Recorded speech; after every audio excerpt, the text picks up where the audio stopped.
الحمد لله نحمده ونستعينه ونستغفره ونعوذ بالله من شرور أنفسنا ومن سيئات أعمالنا من يهده الله فلا مضل له ومن يضلل فلا هادي له ونشهد أن لا إله إلا الله وحده لا شريك له وأشهد أن محمدا عبده ورسوله. Assalamu alaikum wa rahmatullahi wa barakatuh. Allah subhanahu wa ta'ala says in Surah Ali Imran, I can't remember the verse number, but Allah subhanahu wa ta'ala says, يَا أَيُّهَا الَّذِينَ آمَنُوا اتَّقُوا اللَّهَ حَقَّ تُقَاتِهِ وَلَا تَمُوتُنَّ إِلَّا وَأَنْتُم مُسْلِمُونَ. Now what this means is, oh you who believe. Now I just want to make a note here that whenever you see in the Quran where it says, oh you who believe, then this verse is talking specific to you and to me. This is whenever you hear a verse starting with Ya ayyuhalladhina amanu, you should think that this verse was revealed right now, just for you. So this is what it says, Ya ayyuhalladhina amanu taqullaha haqqa tuqatih. O you who believe, fear Allah as you should be feared. And this is one of the many translations of the word taqwa. Some of the other ones include keep your duty to Him as you should, I guess.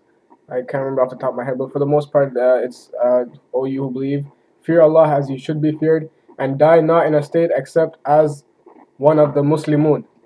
Now that's specifically that's what I want to talk about today. What it means to be a Muslim. Now in Islam, when we are kids, or when somebody converts to Islam, then they are taught about the 5 pillars of Islam, as if those are the only obligations that a Muslim has. Okay. I think that, like, it's just my opinion that when you that we shouldn't talk about the 5 pillars as if they're the only obligation. You know, when somebody converts to Islam, you should not teach him, okay, these are the 5 pillars of Islam. Okay, start off by saying there are things that are wajib and fard, which means obligatory in Islam, and amongst them are the 5 pillars. The 5 pillars are not the only fard that a Muslim has. That is a very big misconception that we have today. That as long as I do these 5 things, out of which 3 don't even apply to most people, which 2 doesn't apply to most of us anyway, the zakat and the hajj, because we're not capable of. Well, some of us might be working. I don't have a job because I'm too militant looking. Okay, so yeah, so these are not the only 4 that we have. Sorry, lighting is a little. Right. So in order to know what the fard and the wajib are, okay, let's talk about fard and wajib first. Wajib and fard are both things that you can't miss, things that you have to do. It's not optional in any way whatsoever. Okay, but if you leave out a fard, then you are at a very high risk. Actually, if you don't do an act that is fard, that consists of kufr or nifaq.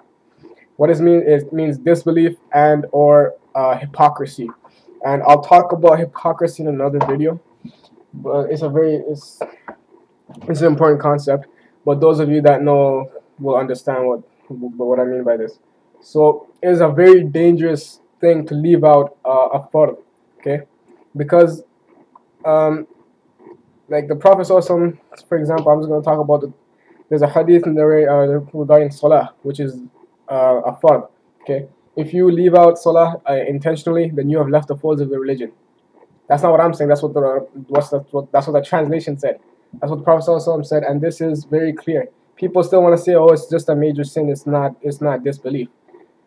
And then afterwards is the one with praying with jamaat. That a person who hears the azan and does not go to pray in a jamaat, he is also doing an act of nifaq.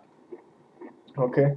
So this is why we need to know. Okay, we need to know what the fard and wajib are. And the first step will always be knowledge. You need to know which things are fard and which ones are wajib. For example, the beard for the man is wajib.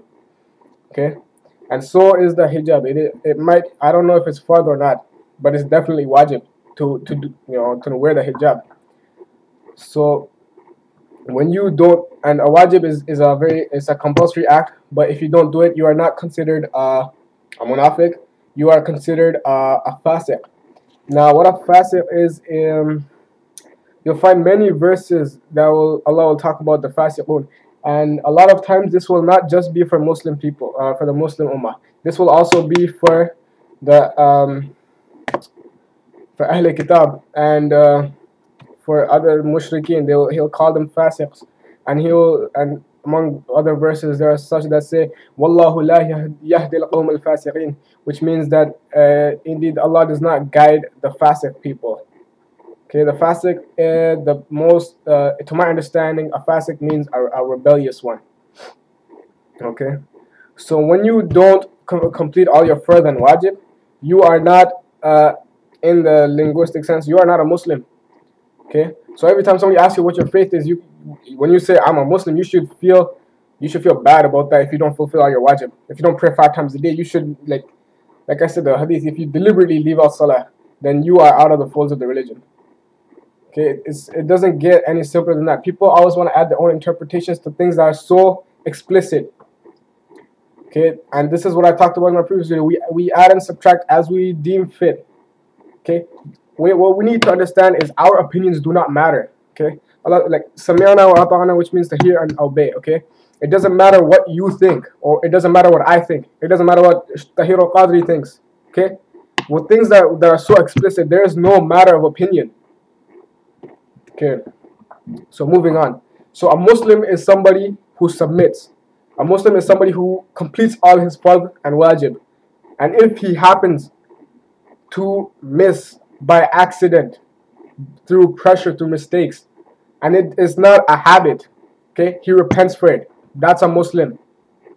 Okay, so when people say that there are 2 billion Muslims in the world, I say no, there is not.